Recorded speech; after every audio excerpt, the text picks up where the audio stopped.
తెల్లవారు కళ్యాణ మండపానికి వచ్చేసరికి ఇలా ఊరేసుకుని చచ్చిపోవడానికి నీకు మనసు ఎలా వచ్చిందే?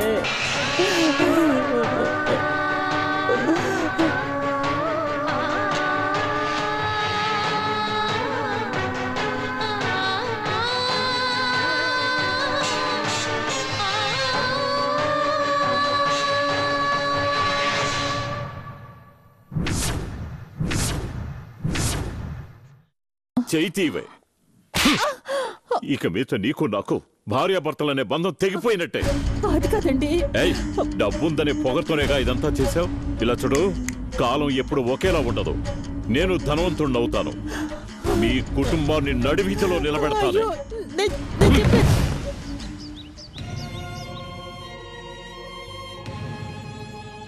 సంపాదించాలనే పట్టుదలతో ఆ ఊరిని వదిలి వచ్చేశాను.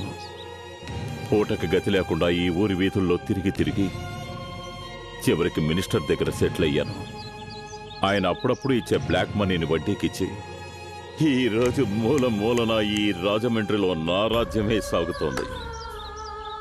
పైసా లేనప్పుడు పట్టించుకొని వాళ్ళు ఇప్పుడు ధనవంతుని కాగానే ప్రేమ అనే పేరుతో గమ్ములో అతుక్కోవాలని వస్తున్నారు. మీరే వరి అవ్వకండి గురు, వాళ్ళని రాత్రికి రాత్రే కొట్టి ఊరి నుంచే తరివేస్తాను. రే, ఆ మాత్రం చేయడం నాకు తెలియదు అనుకున్నావా? వాళ్ళు నా కళ్ళ ముందే ఇదే ఊళ్ళో ముష్టెత్తుకోవాలి. అది చూసేంత వరకు నేను నిద్రపోనురా. నమస్కారం కాలు. మార్కెట్లో వడ్డీ వసూలు చేసుకొచ్చాను. అందులో నీ వాటా ఎంత నొక్కేసావు నాన్న? కాలు, మీ చెప్పుని మీరు సందేహిస్తున్నారు, కానీ ఎక్కడి నుంచో వచ్చిన వాడిని నెత్తున పెట్టుకుని ఊరేగిస్తున్నారు. రేయ్, అక్కడేరా తెలుగోడు వెర్రినాగన్నాన్ని నిరూపించుకునేది. వాడిని వదిలేసి చుట్టకు నిప్పెట్టు. చెప్తున్నానని తప్పుగా అనుకోకండి, వాడు సాధారణమైన వాడు కాదు. దొంగ ఎదవ, జులాయి వెధవ, కిలాడి ఎదవ. ఇలా చూడండి, ఏదో ఒకరోజు మీ డ్రెస్ వేసుకొని మీలాగే చుట్ట వెలిగించి మిమ్మల్ని నా స్టేజ్కి తీసుకురాకుండా వదలడు. జాగ్రత్త.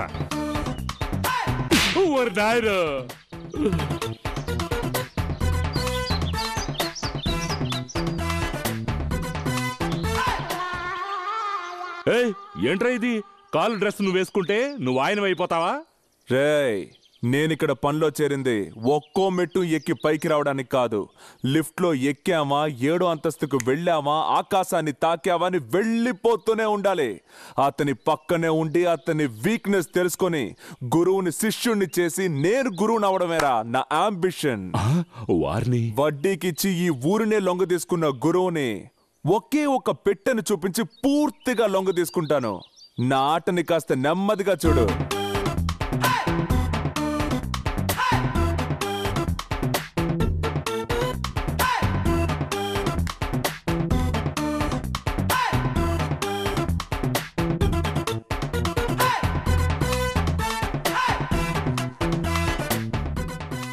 గురు, ఈ మంటలాగా నా జీవితంలోకి వచ్చిన మీరే నాకు జంటను కూడా సెటప్ చేసి పెడితే బాగుంటుంది. సెటప్? మిమ్మల్ని బ్రోకర్ పని చేయమలేదు. నాకు తెలీదా? పిల్లని నేను చూశాను, మీరు తలాడిస్తే చాలు తాళి కట్టేస్తాను. గురువా, ఇదే ఆ పెళ్ళిళ్ళు. పిల్ల తల్లి ఉత్తమురాలు, శీలవతి, గుణవతి, పతివ్రత, మొత్తానికి ఆ నలుగురు కలిసిన ఒక ఆచార నిలయం. అంటే ఇప్పుడు మనం చూడబోయేది ఒక పులి పిల్లనని చెప్పు. కానే కాదు, అదొక ఏనుగు పిల్ల.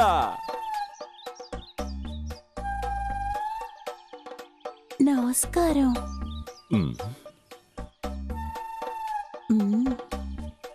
నేను చెప్పానే, ఈవిడే శివంగిపురం పాప. శివంగిపురం పీపాన్ పెట్టాల్సింది. నమస్కారం.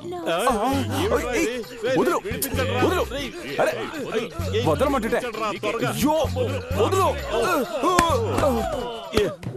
ఏంట్రా ఇది? ప్రారంభంలోనే భూకంపం ఉంది. అదేం లేదు గురు, వీళ్ళింటికి గెస్ట్లు ఎవరైనా కొత్తగా వస్తే గట్టిగా కౌగులించుకొని నమస్కారం పెట్టడం వీళ్ళ కుటుంబ ఆచారం. ఆగిపోతే ఎలా? లోపలికొచ్చి మా కుటుంబాన్ని చూడండి. మంచి కుటుంబమేనా? రండి రండి. జాగ్రత్త పిల్లలు, జాగ్రత్త. ఏంటండి చూస్తుంటే ఇల్లు లాగలేదు, ఏదో ఆడుకునే మైదానంలా ఉంది. జీవితమే ఒక ఆట, అందులో మానవ శరీరం ఒక మైదానం. అందులో ఎవరు ఎప్పుడొచ్చి ఆడుకుని వెళ్తే మనకేంటి? ఎంత చక్కని వేదాంతం చెప్పారు. మీ ఆయన గారు ఎక్కడండి? ఆయన చేతిలో ఆల్బం పట్టుకొని అన్ని వీధిలో తిరుగుతుంటారు. ఆవిడ హస్బెండ్ ఒక ఇంటీరియర్ డిజైనర్ గురు, అందుకే డిజైన్ ఆల్బమ్ తీసుకుని ఎక్కడెక్కడో తిరుగుతూ ఉంటారన్నారు. ఏంటి నిలబెట్టి లోపల తీసుకుని? మీరండి. అమ్మాయిని రమ్మనండి. లోకనాయకి. గురు, పిల్లని రమ్మని దీపాన్ని ఆర్పేశారేంటి? వచ్చేది సంసారపక్షమైన పిల్లయితే ఒక ఒత్తి ఆరిపోవడం చూసి ఎంతో బాధపడుతుంది.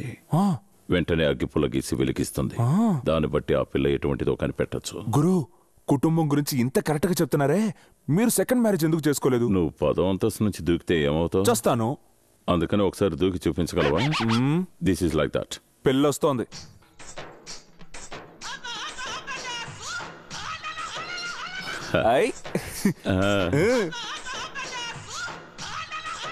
ఒక వ్యక్తి వెలగలేదని అరుంధతి రేంజ్ కి టెన్షన్ అయింది చూసావా?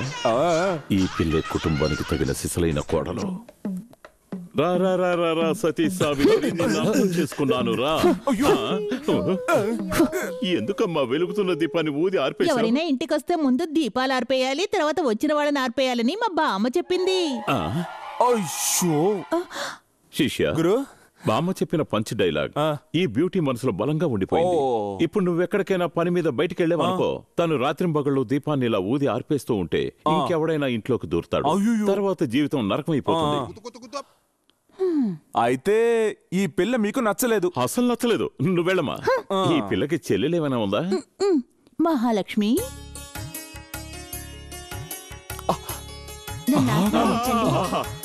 పద్ధతులని పక్కగా ఉన్నాయి. సూపర్. మహాపతివ్రతని పుస్తకాల్లో నేను చదివానురా. ఈ రోజు కళ్ళారా చూస్తున్నా. అవును, ఏం చదువుకున్నావమ్మా నువ్వు? అదంతా సరే, ఇద్దర్లో ఎవరు ముందొస్తున్నారు? మీరు తప్పుగా అనుకోకండి, ఆ అబ్బాయితో మాట్లాడాలి అనుకుంటుంది. మీరిద్దరిలో ఎవరు ముందుకొస్తారో వాళ్లే కదా పెళ్లి కొడుకు. ఏమంటారు? నేను అనుకున్నాను, అత్తయ్య చెప్పేశారు. అవునవును. చూడు, మా ఇద్దరి మధ్య ఎటువంటి దాపరికాలు లేవు. నువ్వు పెళ్లి కొడుకుని ఏం అడగాలనుకుంటున్నావో అది టక్కున 2 మాటల్లో అడుగు. 2 మాటలేనా? 2 మాటలు. ఎంతిస్తారు? ఎప్పుడు పంపిస్తారు? ఏంట్రా ఇది మెంటల్ కుటుంబంలో ఉంది. పదండ్రా వెళ్ళిపోదాం. డర్టీ ఫ్యామిలీ, పదరా వెళ్ళిపోదాం. ఆగండి ఆగండి, 3వ కూతురుంది. తను పుట్టింది చిలకలూరిపేట అగ్రహారంలో. తను జగత్కిలాడి. తన నాగస్వరానికి లొంగని పామే ఉండదు. తనకు సొంతమైన రాజమండ్రిలోని 50 ఎకరాల స్థలాన్ని ఏలియన్స్ కంపెనీకి విక్రయించడం కొరకు తన ఇష్టపూర్వకంగాను ఎటువంటి బలవంతం లేకుండాను రాసి ఇస్తున్న ఒప్పంద పత్రము. ఓకే సార్, 20 లక్షల దీంట్లో అడ్వాన్స్ ఉంది. బ్యాలెన్స్ అమౌంట్ రేపు రిజిస్ట్రేషన్ టైంలో ఇస్తాం. కాలు మీకు లాయర్ నోటీస్ వచ్చింది. లాయర్ నోటీసా? నాకెవడరా లాయర్ నోటీస్ పంపించింది? విప్పి చదవరా. గురుమూర్తి సన్ ఆఫ్ లింగమూర్తి గారికి మహాలక్ష్మి వైఫ్ ఆఫ్ గురుమూర్తి ఆస్తికి సంబంధించి చట్ట ప్రకారం పంపించిన లాయర్ నోటీస్. మీ భార్య మీ మీద విడాకుల కేసు పెట్టి మనోవర్తి అడగటం వల్ల తీర్పు వచ్చేంత వరకు ఆస్తులన్నింటినీ మీకు అనుభవించేందుకు మాత్రమే హక్కుంది. మీ కుమార్తె భువన అనగా డాక్టర్ ఆఫ్ గురుమూర్తి మైనర్ అయిన ఎడల పైన చెప్పినట్టు ఆస్తులను అమ్మటానికో తాకట్టు పెట్టడానికో మీకు ఎలాంటి హక్కు లేదని ఇందు మూలంగా తెలియపరుస్తున్నాం. సార్, మా కుటుంబంలో ఇలాంటి కామెడీలు తరచూ జరుగుతూ ఉంటాయి.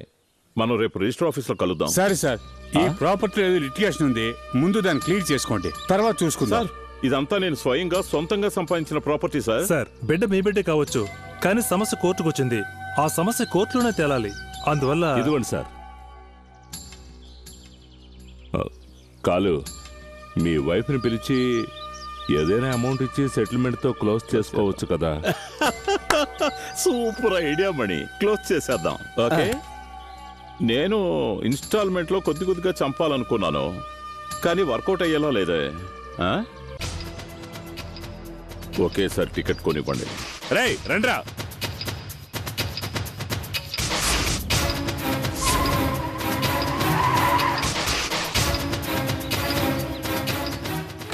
గురు, ఎక్కడికి హడావుడిగా వెళ్తున్నారు? ఆ రోజు నువ్వు చెప్పిందేరా కరెక్ట్. ఏంటి? లాయర్ నోటీస్ పంపించే లెవెల్కి ఎదిగింది. ఏంటి? అందుకే మా నాన్నని పంపించి దాన్ని లేపేయమన్నాను. గురు, ఆ రోజు టపాసుల ఫ్యాక్టరీని మీరు తగలబెట్టినప్పుడు తను మీ శత్రువు అనుకున్నాను. ఆ తర్వాత గుడి దగ్గర కొట్టు పెట్టిందే, ఆ తర్వాత తెలిసింది దానికి ఎంత పొగరో. ఆ తర్వాత కళ్యాణ మండపంలో దాని కథ చెప్పారే, అప్పుడే అదొక హంతకురాలని తెలిసింది.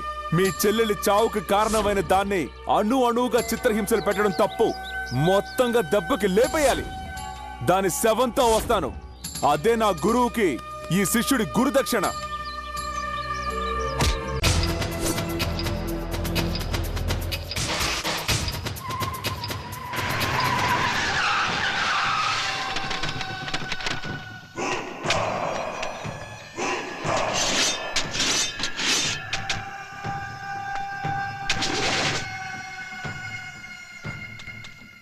రామ్మా.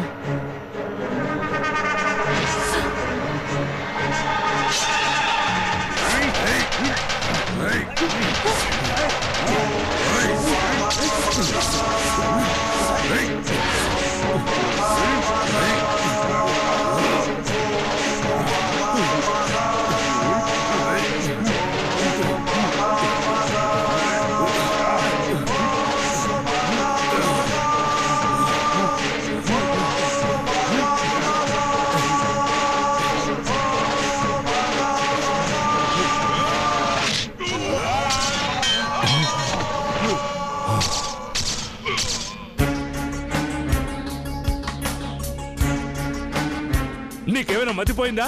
మన వాళ్ళనే కొడుతున్నావు.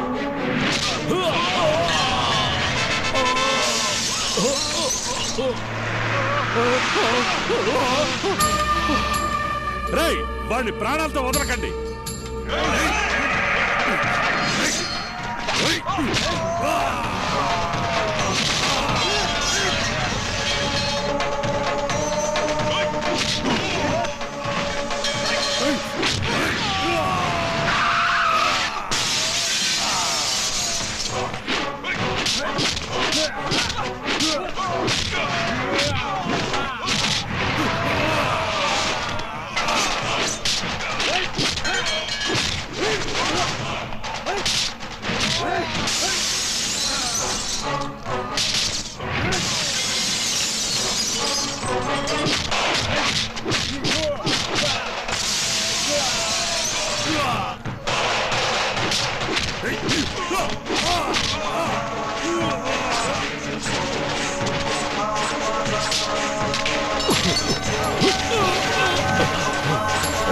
నేను చంపకుండా వదలను.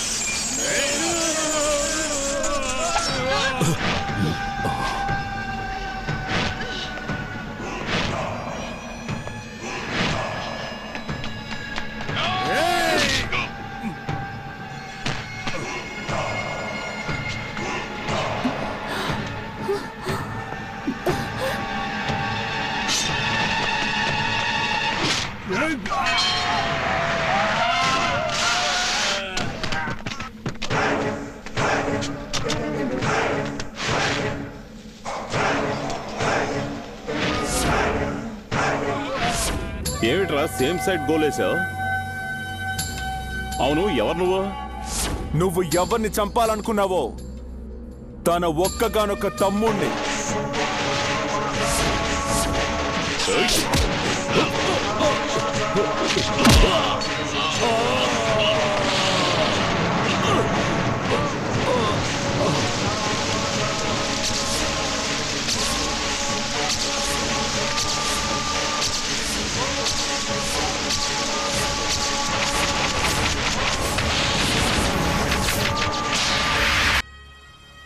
जरूर नहीं मैडम। क्यों? सुनिए, इसका गाड़ी नहीं तो दूसरा गाड़ी दे दीजिए। हेलो, गड़बड़ का कोई बात नहीं। मैं प्रेग्नेंट लेडीज से पैसा नहीं लेती हूँ। ఏమండి,